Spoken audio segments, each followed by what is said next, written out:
the Lawdog here with you for another episode of Western Oklahoma Sports Night, where we talk Western Oklahoma sports with you. And we hope you enjoyed our visit earlier in the week with Clinton head football coach John Higbee as we continue to roll out our high school football previews for Western Oklahoma. And be sure and tune in to those at your convenience by subscribing to our YouTube channel at Lawdog Sports. And I tell you, as my time of being the voice of Weatherford athletics, I have really enjoyed getting to know a lot of the people. One gentleman that I think I would have enjoyed getting to know if he would have stuck around the area, but I've got to know one of his best friends. It's Bill Connelly, who writes for ESPN as their college football writer. And I tell you, college football is heating up. And he's a Weatherford alum, so I'm glad to have him here on the show. Bill Connelly, thanks so much for joining me here in what has to be a really busy time of the year for you. Yeah, it's starting to pick up a little bit here, but no complaints whatsoever. It's good to be here. Well, we've got so much to touch on, and you've got a book coming out in September that will be released. And I everything I've read, there's a lot of anticipation for the release of this, and people, I think, in this day and time are really down for entertaining reading. You've got other books as well that are out there, and you're just, I mean, I got to say, you're kind of killing it right now, bud. Well, appreciate it. It's funny when you make your hobby your job, because then when you're done working, you just keep working because there's always the next thing to work on. And I stumbled into this super lucky situation where I really enjoy it, and I want to see what I want to set up the next thing. I want to keep plowing forward. So taking advantage of that for sure. For sure. Well, I mean, I kind of wanted to profile you also as a Weatherford alum, because that's the brand that I've ridden for now for 4 years. And it's been a lot of great fun and a lot of great history that I've kind of gotten caught up on. But as I mentioned, one of your best friends, Eric Rattery, clued me in that you were who you were, and you were from Weatherford. And that was a news tidbit to me. But going back to 1997, you graduated from Weatherford High School. Talk about your time growing up in Dubtown. My parents went to school at Southwestern. My dad ended up getting a teaching job, a professor job in the early 80s. So we had basically moved away and we came back. And from age 2 on through high school, I was there. I mean, there was a lot of us. We had a class of whatever it was, 110, 120, and a healthy 10 to 20%, I think, was there all the way, K through 12. And so that was pretty cool. I didn't realize, I found out later it was cool. I didn't realize it was unusual. But it really was kind of neat to still have that batch of people all the way through. That's something that, I live in Columbia now. There's, my kid's already been to a couple different schools. She'll split off and go to, she'll know some of her friends in high school, others will go somewhere else. And so just having that stable batch was beneficial, I think. For sure. And your time at Weatherford would have been really, as far as football goes, a peak. 3 state championships in the 1990s. I'm sure you can remember. Well, I guess you would have been gone to college when they won the third. Oh, I came back. I was in Stillwater for that game. Took a college buddy with me. Well, there you go. And so just a big time program, that was going on for Weatherford. You had some involvement with that. Talk about what it was like to kind of get your feet set in the ground with just really what I would call big time high school football. Yeah. 7th and 8th grade, one state. Never did when I was in high school, but 7th and 8th grade, went to Stillwater. I think, the first one was in Stillwater, and then the second one was that classic Weatherford Clinton game at Southwestern.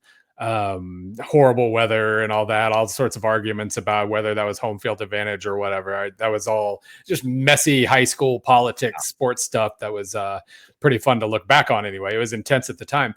So basically, all my friends started playing football. I was chunky and scared in 7th grade when we all got started, so I decided that wasn't for me.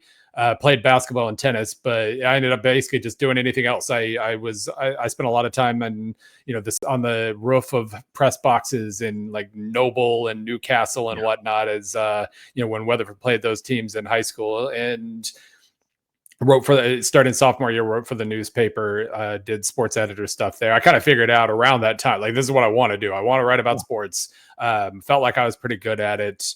And it ended up back at Mizzou, where I was born. That's when my dad got his doctorate. Ended up at Mizzou. Took a weird path after that, but ended up writing like I always wanted to.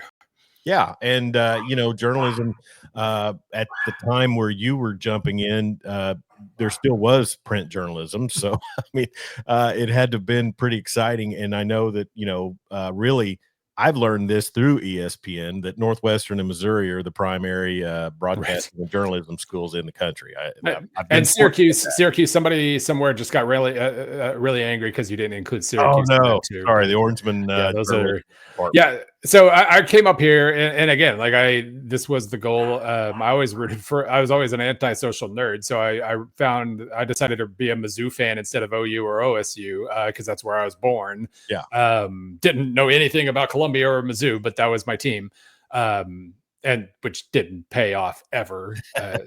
But then, found out that was a big time journalism school. I'm like, oh, well, that seems like fate, and came up here after like a semester. I realized that I just wanted to write about sports. I wasn't, the journalism school aspect of things. This first, you work at the TV station and you put in the grunt work and you report on, local police matters or whatever. And I sort of realized everybody else around me was obsessed with that. I just wanted to write about sports, and maybe this was not the right.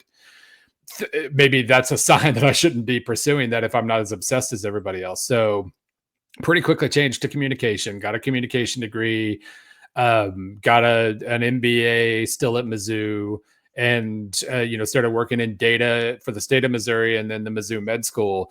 But all the while, like, I was writing 5,000 word Missouri Ball State previews on tigerboard.com because I still wanted to write, and that was kind of I had a little audience there, and that was a lot of fun. Started a blog in 2007 about Mizzou, and off we went from there, I guess. Yeah.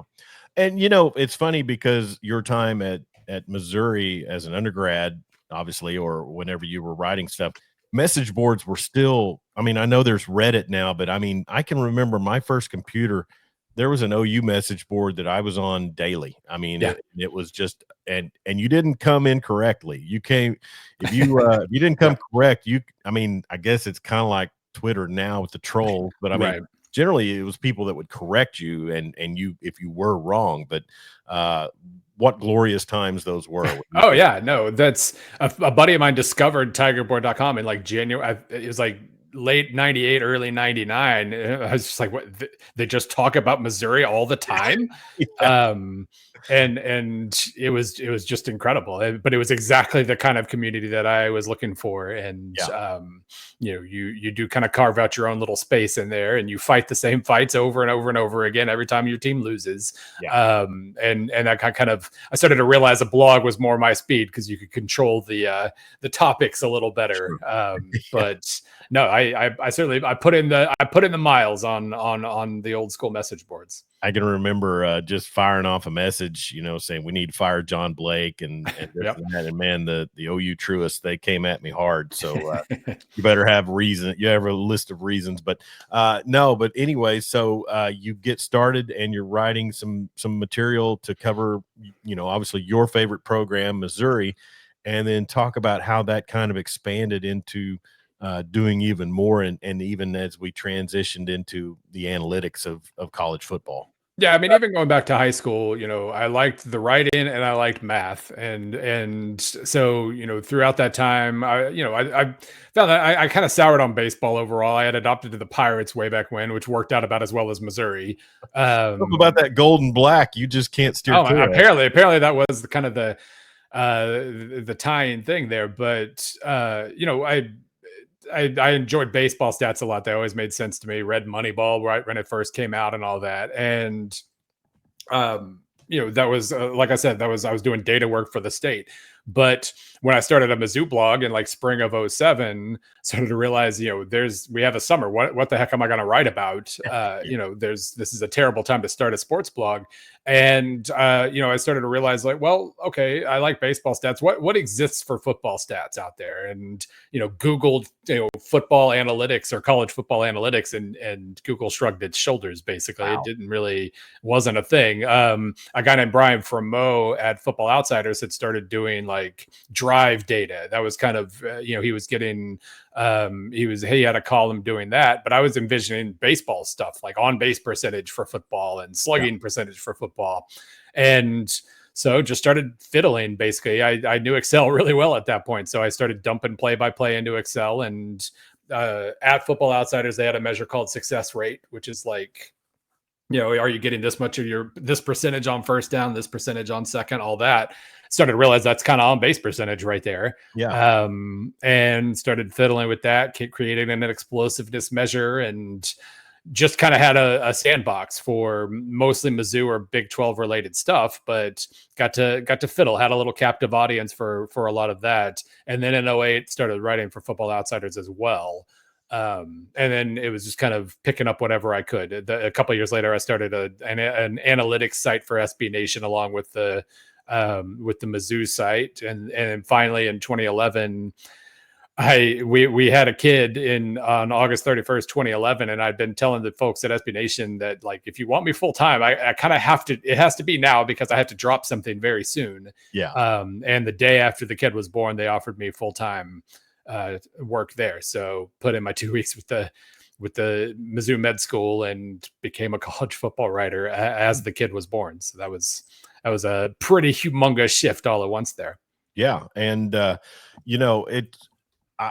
it's funny how life can just jump like that. And I gotta, just listening to your story, and I'd kind of heard, some of your background from some of your friends still back here.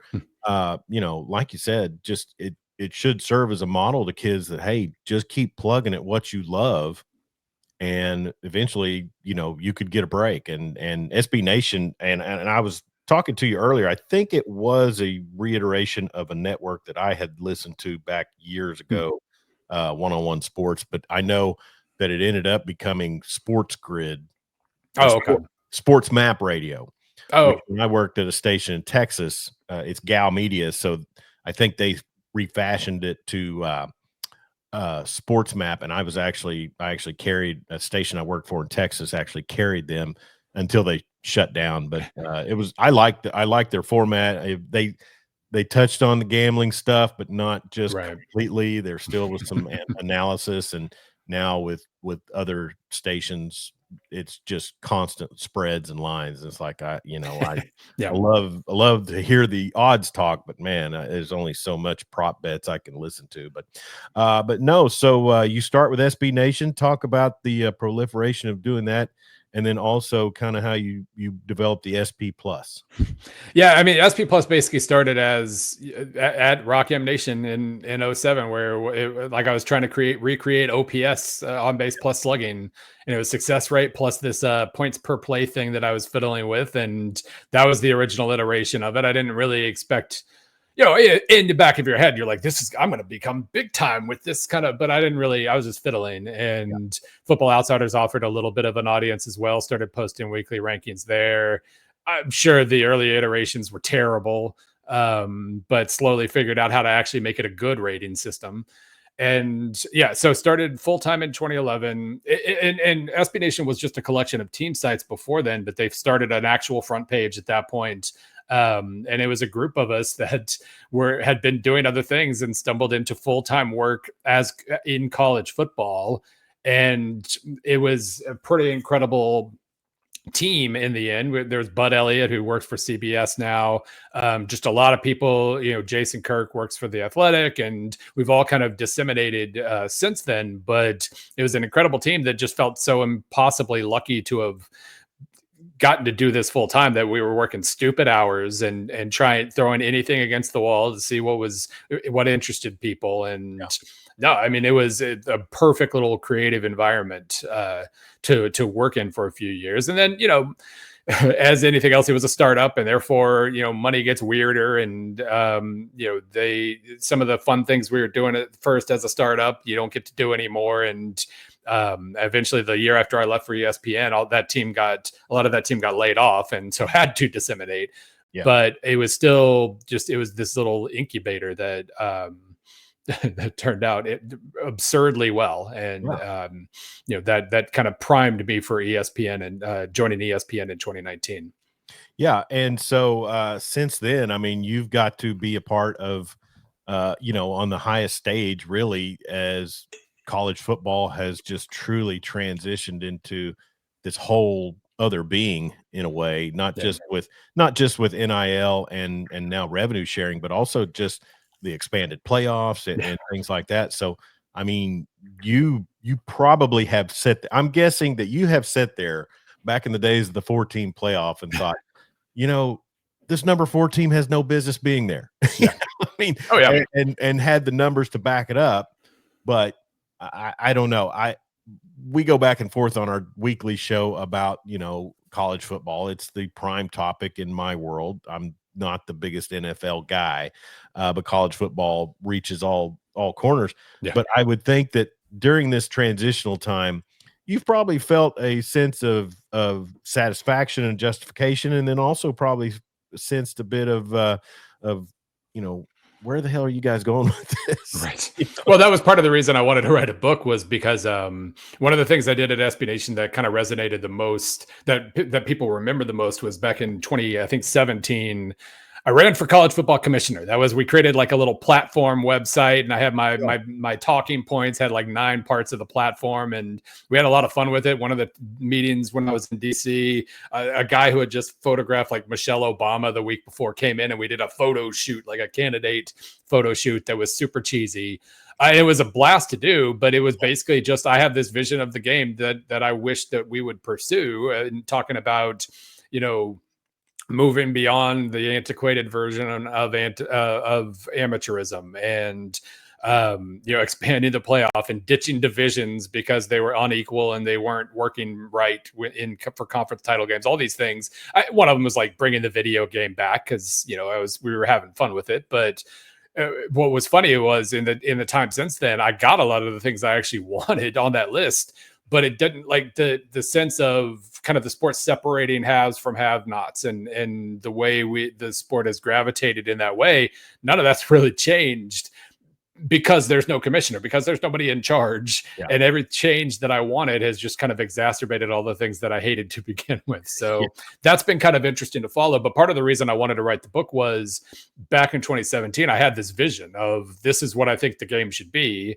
And with everything changing so quickly, I realized I didn't really have a vision anymore. You're just kind of reacting to the changes as they come. And it becomes this big monolith of change, when it was 38 different things changing, some of them good, some of them bad. And I just kind of wrote the book for myself in a little way, just to kind of step back and isolate each one of these things and see what I actually wanted moving forward. So it's kind of half history book, half like manifesto, but it served the purpose for me anyway. Yeah, and looking at the contents, the final chapter is From Here to Utopia. So Right. I'm guessing that would be the 20-team Premier League that college football will employ in the next 5 years. Oh man, yeah. The second to last chapter is how super leagues, how European fans actually protested the Super League idea, and we don't seem to protest in this country very much when it comes to sports. So we just let it happen, and we root for our spreadsheets to be better than our rival spreadsheets. So the book is Forward Progress, the definitive guide to the future of college football. It's released in early September. I'll definitely get on Amazon and snag my copy. I'm not the strongest reader, but just looking at your release here, it's got a lot of stuff that will keep me entranced and tuned in. But just before we get off on a whole college football predictive style limb, your time at Weatherford, your time at Missouri, talk about what those two theaters of your background have made for you at the point of your life that you are now. Yeah, I mean, I think looking back at the Weatherford time, what's the best way to put it? There was no sense that you were limited. Like you could aspire to be what you aspired to be. Which I guess, I mean, in small town it doesn't have to be that way. Like you might feel stuck or whatever. Some people might, but a lot of the people in my class, especially, have kind of gone off and done interesting things elsewhere, and that's made the reunions pretty interesting, because we're all over the place, and some are still there, obviously. But no, I came to Mizzou thinking I was prepared for doing what everybody thought I was going to be doing for the last 5 years. Like, I'm going to go work for ESPN and do this and that. And it like I said, it was a super strange path to get there in the end. But no, I mean, I felt mentally prepared for the world, and that's that was kind of a blessing. And as far as Missouri goes, I learned real quickly that college is about becoming a human more than what you learn. I picked up skills. I picked up a lot of Excel skills in the MBA school. I didn't ever want to like sell pharmaceuticals or do consulting work like a lot of MBAs do, but I certainly picked up skills there. Picked up skills writing, got interesting feedback and all that. But it really was just about learning what you want to be, and it was immensely helpful in that regard. What's the ratio of Cardinals and Royals fans at University of Missouri? In my dorm, it was like I lived on a Royals floor. Third floor was like a Cardinals floor. It was interesting how that all spaced out. I ended up making better friends with the Kansas City people. Therefore, I became kind of an indirect Royals person myself, and Chiefs. But that was interesting to walk into, because obviously when you're in Weatherford, maybe you adopt the Dallas teams, maybe you don't, but it wasn't it was you were walking in a rival gang situation, really, with everybody meeting right in the, because Columbia is like directly in the middle of St. Louis and Kansas City. So it really was kind of a fun mix. We had a lot of Chicago people too, for some reason. Maybe it was the ones who decided they didn't want to go to Northwestern, came down to Missouri for journalism or something. But it was an interesting experience. I was not prepared for that, having grown up. OU OSU was obviously skewed kind of towards OU for the most part, but Royals Cardinals is straight down the middle. There's a lot of Texas fans infiltrating Western Oklahoma. Really? I see a lot of burnt orange horns, not horns down either. But one thing I've noticed about the Great Plains area is you can fall into just a melting pot of fandom. I mean, when I was on in Wichita Falls, you could have UT, Texas Tech, A&M, OSU. I mean, it really was, and a lot of military people there too. So, but here in Western Oklahoma, it is pretty solid. I'd say OU OSU's, probably, the definitely the top two. But every once in a while, like I said, I'm seeing a lot more burnt orange around. We're visiting with Bill Connelly, and if you Google search Bill Connelly, be sure and put the E after the That's two right. ends. I'm not a Scottish comedian from the 80s. Scottish comedian on that terrible show back, Head of the Class. That's what it was. Yep. So I had a Scottish buddy in college, and he loved that guy, and I never thought he was funny. So I remember seeing his stand up on whatever, HBO or Showtime or something, and I was like, hey, it's kind of different. Yeah. But I didn't realize at that point I didn't realize how much Google would become a little bit of a problem for me overall.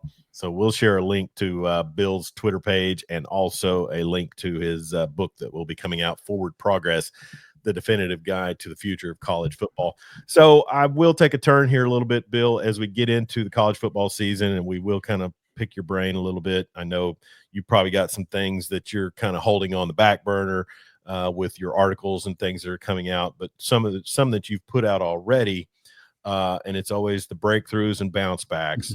I know here in the Sooner State, everybody is banking on a big bounce back for the Sooners. And probably even in Stillwater, they need a big bounce back as well. But in the SEC now, it seems like that can just be extremely tough. I saw one of your rankings back towards the late spring, early summer, where OU has a really tough chore to try to get back to, potentially an outlier for a college football playoff because of scheduling.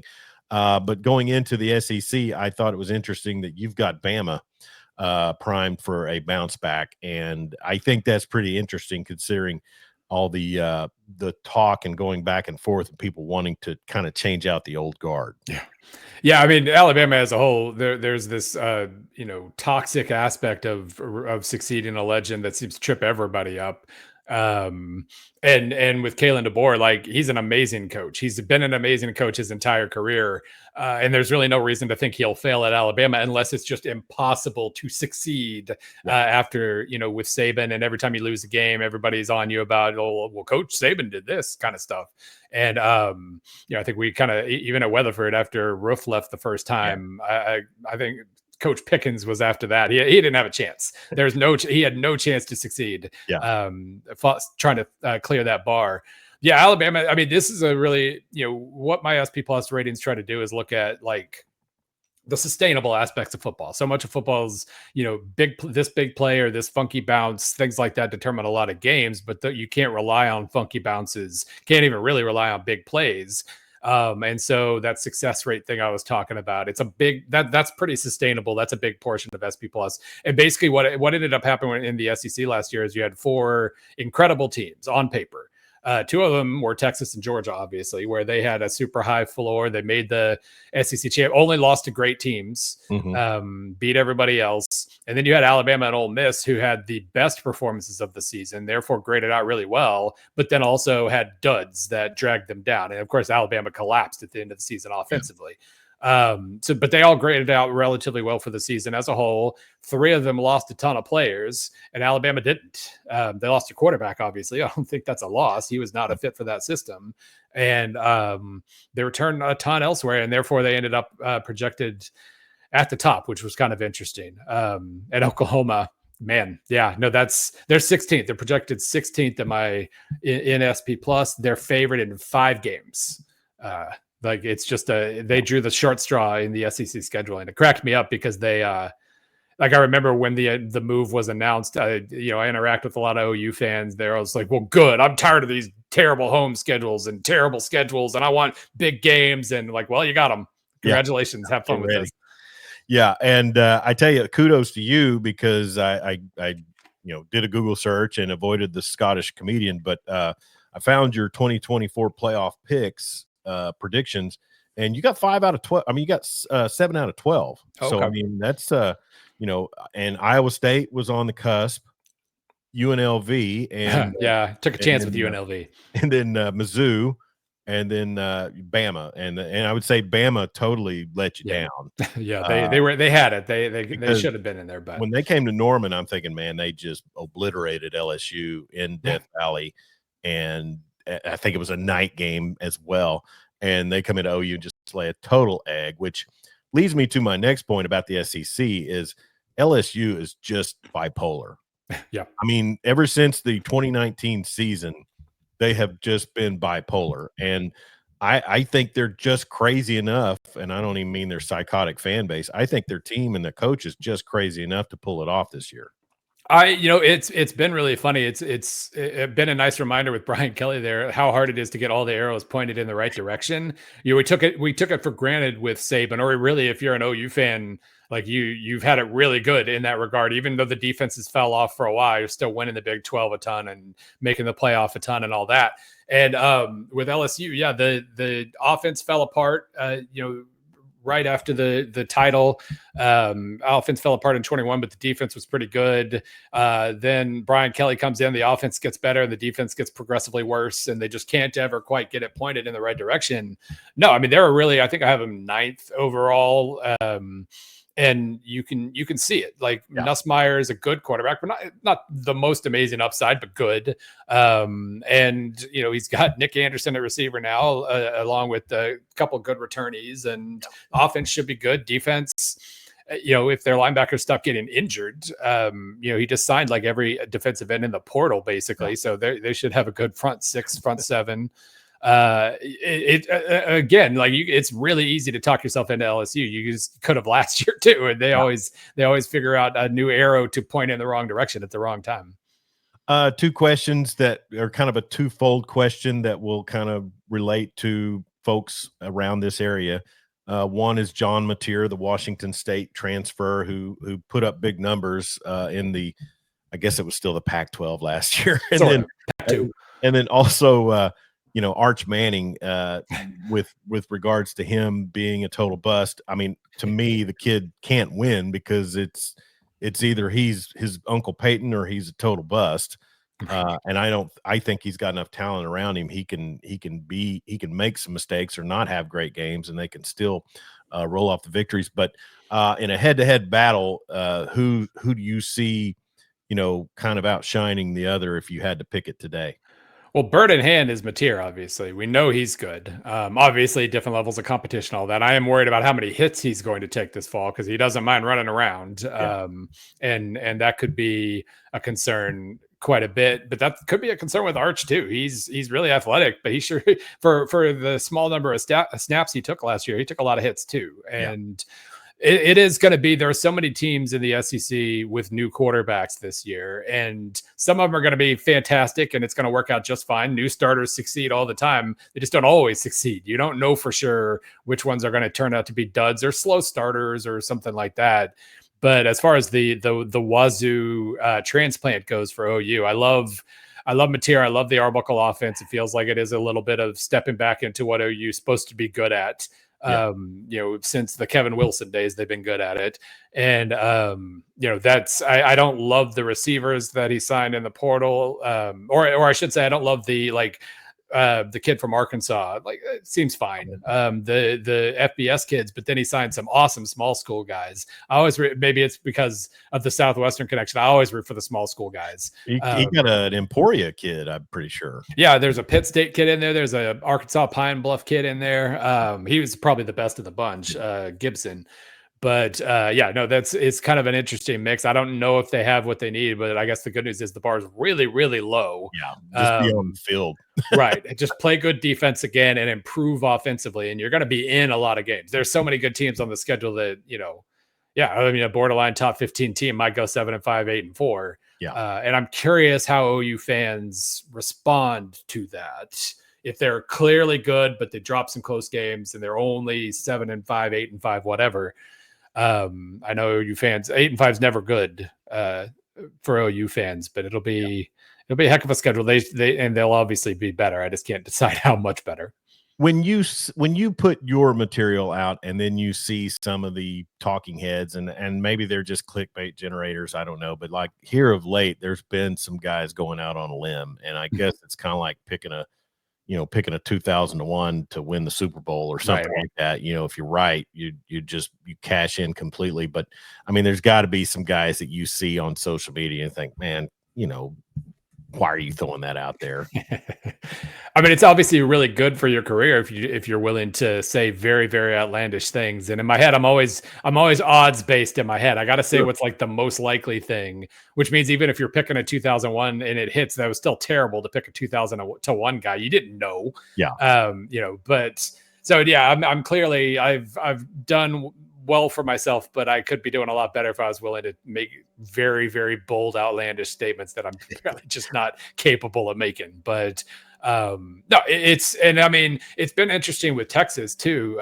Pretty sure they're going to be preseason number 1. It seems like that's where things are headed. And if Arch is second coming Manning, yes, they're number 1. That makes all the sense in the world. But if he's only very good, he is gonna get hit. And there are plenty of good defenses on the schedule, even though Texas's schedule obviously is a little clearer than OU's. If he's merely very good, then the SEC is an absolute. There are at least 4 teams, maybe even more, that could talk themselves into having a shot in the SEC, especially if their young quarterback actually hits. Yeah. Big 12, OSU was so lauded and so had so many expectations last season and just completely fell apart. Are they predicted to see an uptick? Or, I mean, anything's an improvement from no conference wins. I would think there's a threshold number for Gundy that they would say, we've got to go in a different direction. Yeah, I'm curious what his leash is. I mean, obviously 20 years there, and not just 20 years there, 20 straight years, but then plenty of time before too. I don't know that they have a quarterback, and that's going to be an issue. But I liked, his offensive coordinator hire. I like a lot of the transfers he brought in. It's funny, for the book, actually. I wanted to talk to Gundy because I was talking about all the ways that the sport was changing and how, with transfers, it's harder to build a culture with transfers because culture to me is basically when your upperclassmen are acting like coaches when the coaches aren't around and everybody's holding everybody to the standard. But if you don't have anybody in the building who's been around for 3, 4, 5 years, it's a lot harder. So I want, they were coming off the good 23 season. I'm like, all right, well, what's he doing that makes OSU viable? Like, how's he maintaining culture? And he gave a bunch of answers about all the things they're trying to do to make sure that, that those standards are in place. And I felt good about that as a good example of how overcoming kind of the new transient rosters and all that. And then they went out and had the worst season of Gundy's career. So whatever he thought he was doing well, suddenly they weren't, and he had to hit a complete reset. So that's super interesting. Like, Freddie Brock, the running back's good. Like, I can point out individuals, but it was such a collapse, building wide. And I'm curious exactly how much you can rebound from that in 1 year. Yeah, and I mentioned old guard in the SEC, and in the Big 12, the old guard just about completely fell out. I mean, I just sit and I look at Baylor and TCU, and I just think, what I know some people are banking on Baylor to have a bounce back season. I'm not sure. I forgot to look and see where they're at on yours.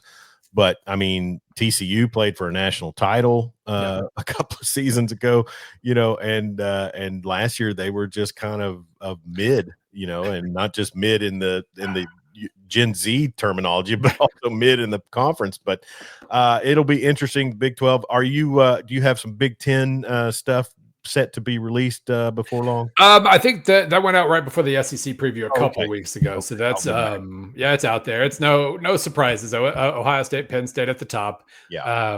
Oregon lost a lot. They have plenty of talent, but they have a lot to replace. So they're a bit further back, and then you've got Michigan and just a giant pack. The SEC always grades out better than the Big Ten in my numbers, just from an average rating standpoint, because there's a lot more dead weight in the Big Ten. But as far as title contenders go, they might have, wherever we want to draw that line, they have at least 3, and they might have 2 of the best ones with Penn State and Ohio State. Okay, yeah, and James Franklin and Penn State's always just kind of right there and just can't quite top the hill. And my main goal for Penn State this year is either breakthrough or collapse. I'm tired of talking about how Penn State's almost there. I like writing about new things, and this is not a new thing. But it sure seems like they got the best pair of coordinators in the country, best pair of running backs in the country. They have a lot to offer if their quarterback can just get a little bit better. I heard a commentator today, and this is kind of delving back into your book, and I don't want to steal any thunder from your book. I mean, if I did, I'm all for spreading the thunder around here. There's about 3 guys that listen to this podcast that might think I've heard that. Former quarterback on a radio show this morning mentioned the option of give the group of 5 their own national championship, because figuratively you can look at it and say we will probably never in our lifetime see a group of 5 team play for or win a national title. And I think it's just because in all honesty, they've become feeders to the big programs. 2 questions, that, and then also, do we have to get to a point where the NFL is more involved as these college programs are in essence a minor league for the NFL? I mean, that's been my contention for years. I kind of interested to see where you go. Yeah, I think the NFL, how they can afford it. They can certainly. I am curious, some of the bigger issues on the horizon here, like the sport, the fact that there's no commissioner, the fact that there's no college football office overseeing everything means that whoever has the strongest conference at that moment is basically the leader of the sport and steers the sport further in their direction. And we've seen what that's done with the SEC and Big Ten here. And I don't like it all that much. I don't, this is college football where the best teams have the most money and they always have. And OU's always been good, and Alabama's almost always been good. And like the balance of power hasn't really shifted all that often. But as somebody who was just the right age to absolutely love the 2007 season when everything completely fell apart, nothing made sense. Missouri and Kansas are playing for number one. Yeah. Just getting to having done my time at SB Nation, where interacting with a ton of fan bases who also like I'm biased because I'm a Mizzou guy. Of course I love 07, but like South Florida fans love 07 and Boston College fans loved 07. They were number 2 for a little bit. And having random seasons like that where nothing makes sense and everybody gets to think they have a chance, like even if the balance of power restores itself after that, it's still just like those are life givers. And it feels like the way the money has shifted over the last 2 years especially, but really 5 or 10, it's harder to envision that. It's harder to envision the next Boise State being good enough to beat Oklahoma and do what they did when Kellen Moore was the quarterback, because Kellen Moore would have been offered $12 million a year to go to Florida instead, and maybe he doesn't stay at Boise State. So that's a conflict. And one of my former SB Nation coworkers, a guy named Roger Sherman, I quote him in the book where he talks about the G5 playoff, basically saying they're not going to, the powers are just going to hoard everything. They're not going to give you a chance. You might as well do this. And everything he said is true. And I just hate the idea of basically saying, screw those powerful people. We'll just give them exactly what they want. Like we're just going to, go off and do what they were hoping we would do. And I hate that. I hate giving in. So it makes perfect sense if they go that route. I don't want it, because that would be like ultimate defeat. I want to be able to pull up the EA college football game and win a national title with Akron. I don't want that to be literally impossible for Akron to, even though it's already impossible. You at least technically can. Sure. And, it's funny, the free enterprise people and the socialism people, the anti-socialism people. I mean, and really, I saw the Bosworth documentary 30 for 30 airing the other night, and I said, me too. 15 minutes of it. And, he was kind of ahead of his time with the national communists against athletes. It's just, it was for steroid use, but, it was a bit of a socialistic state. Now the free market's in place. And I think just like in real life, you realize you can have a free market, but you do have to have some regulations to keep things. And college football proudly has none whatsoever. And it's I knew it was bad when Lincoln Riley said we got to have some guardrails, and there he is sitting in his using his private jet in LA and stuff. So Bill Connelly here with us. Real quick, a couple of last questions. Best team of all time, 01 Miami or 2019 LSU? Oh man. So which ones do my numbers like? From a numbers standpoint, 71 Nebraska is really high. Actually, I have that. Let me pull that list up here. I think I have that. Basically, and I've gotten yelled at so many times for LSU fans by LSU fans about this.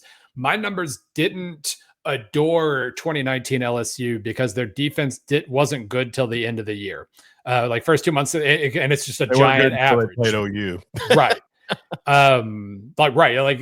Everything clicked into place after they beat Bama in that wild track meet, and by the end, like the way they were playing in the playoff, that's best of all time right there. But my numbers like full season best of all time. They love 71 Nebraska. They love 74 Oklahoma. That one's really high. 56 Oklahoma's high. The 1945 Army team that basically was like an all-star team of everybody else's stars because it was World War II was ending. That was a little unfair, but they were of course great. So that's been kind of interesting. 2020 Alabama, the COVID team, like I think obviously weird circumstances, but that team had absolutely everything. They were incredible. So I always come up with different answers. 01 Miami is very high. 95 Nebraska is very high. Some of the predictable ones, but and probably people like me just look at the number of draft picks off of those. Well, and I mean that's not a bad way of going about things. Is sometimes like 01 Miami, sometimes they just played with their food. And therefore their games were closer than they needed to be, and therefore my numbers didn't like that. But obviously, if you watch that team, you figured they would have risen to the challenge whenever they needed to. I commented on a tweet about Roy Williams and his 01 season. I said, if he would have guarded TD Bryant just a little bit closer, they win Bedlam and they get boat raced by Miami. So. That's right. Yeah, that I know everybody was mad about Colorado, like Nebraska getting in instead of whoever, but that was like Nebraska took that bullet for you. Like nobody was gonna, nobody was gonna come close. Joey Harrington and the Ducks didn't want any of that 0-1 Miami. It worked out well for them to be able to play the what if thing instead. It really did. Second question is the SP Plus grill cover. Is that real on your cover picture? That is very real. A buddy of mine, I was talking about Bud Elliott at CBS earlier. He knows a guy who knows a guy, and that was, I think, when I moved to ESPN, that was his congratulations gift of sorts. Was he got an SP Plus grill cover out for the Big Green Egg on the deck? Yeah. That's cool. Looks like a good chunk of meat there on it as well. And then also, I mean, in essence, I mean, you would be considered one of the godfathers of analytics in college football. I mean, it's not deniable. Do you feel? I know, like you mentioned, Moneyball. I watched the Moneyball movie and have listened to the analysts talk about, analytics or the talking heads. Do you feel? How do you feel at night when you? Obviously, there's some praise, there's some criticism. What is it that keeps you balanced? Oh man, well, I mean, yeah.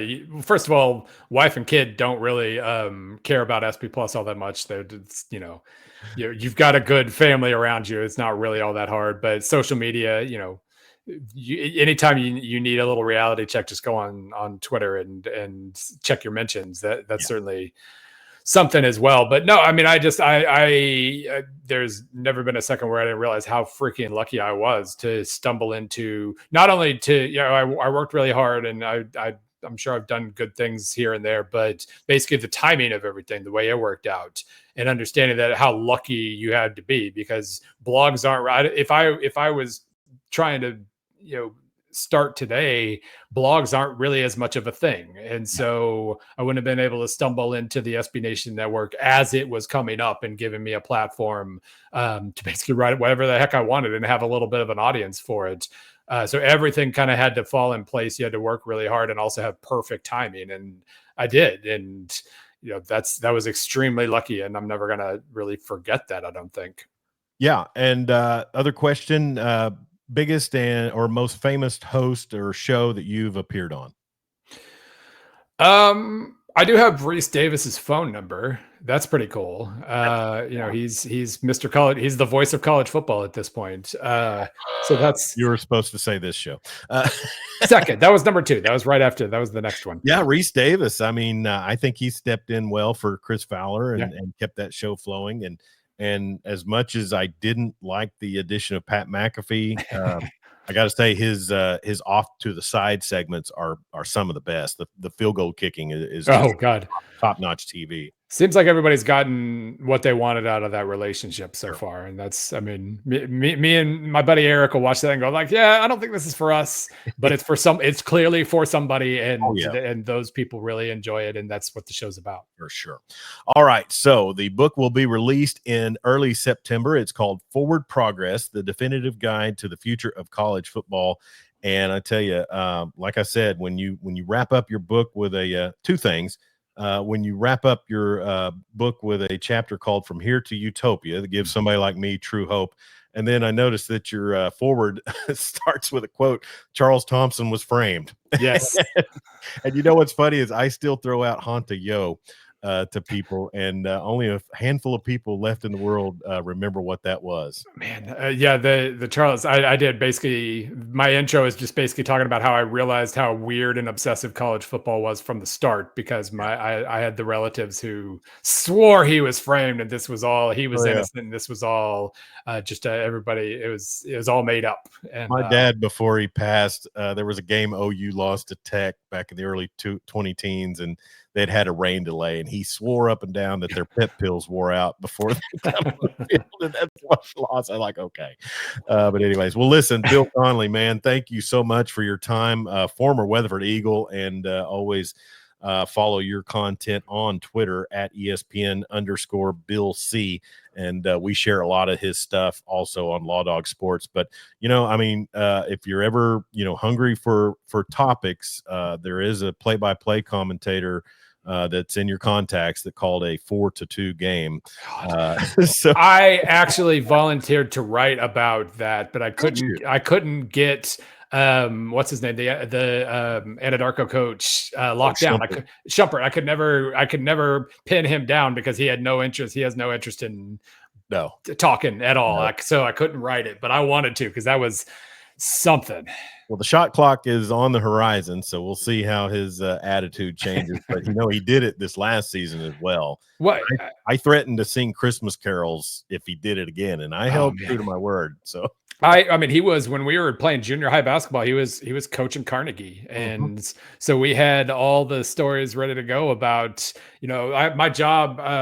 I wasn't playing that much that year. My job was to watch the scoreboard and make sure that the scoreboard is correct at all times, and it wasn't at one point. And then our coach got teed up, and I think he got DQ'd as well because the game was getting out of hand. But no, like that was, and once you're separated from it and you don't absolutely hate the man anymore because, you have to deal with it. You start becoming fond of just antisocial things like, and ability to tick people off. And boy, like he's really good at it in basketball. The trolls on Twitter. I mean, he took Right Media to a video where their ESPN shared it, and it got 10 million views. So, and there I am. I'd say it's 1-0, and that's a soccer score. So, real quick, footy. Are you a Barclays? Are you a Premier League guy? La Liga? What's your yeah?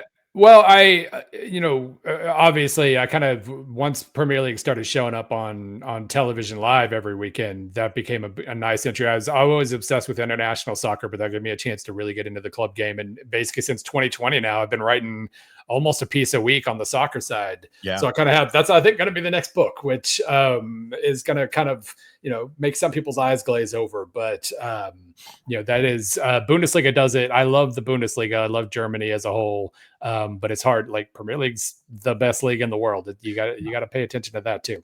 Favorite team?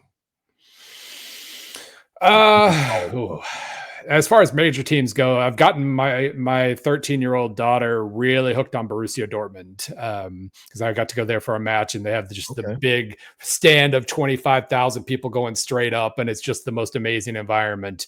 But no, you end up being fond of the places you've been to, and that's kind of been to a few other German places, been to Liverpool. That was really cool. But yeah, like so you've saying you'll never walk alone is what you're saying, right? And it is something to be a part of. It really is pretty cool. I love the footy, and if you ever want to get on and put out some content talking about soccer to supplement your articles, you're welcome. I tell you, I found soccer through my college buddies at OCU that played soccer, and then the 1990 World Cup really kind of did it for me. But I love following the footy, and then also just I used to subscribe to 442, and it was interesting to read the articles about the things that went on in European soccer. I mean, I know there's racism around the world, but I was astounded at some of the racism in the Balkan countries. And then the anti-Semitism in the Dutch league, and I was like, holy cow, it's a whole different world than just some people in Salt Lake, kind of irritating. Yeah. I mean, it is, the line is in a different place in a lot of, Listen, let me let you get out of here. Bill Connelly, thanks so much for your time and appearing here with us on Western Oklahoma Sports Night. And man, it's been a pleasure to get to visit with you and talk some college football, talk some history about you and your upbringing in Weatherford. And you'll always be a Weatherford Eagle, and we appreciate you taking the time. Absolutely. All right, Bill Connelly here with us on Western Oklahoma Sports Night. I'm Chuck Ramsey, the Lawdog. Be sure and follow us on Facebook at Lawdog Sports, and then also Twitter, X, and Instagram. You can find all of our links. Subscribe to our YouTube channel at Lawdog Sports. All of those links on the website, as you see at the bottom of the screen, lawdogsports.com. Be safe out there. Don't text and drive, and sure don't drink and drive. And we'll talk to you real soon.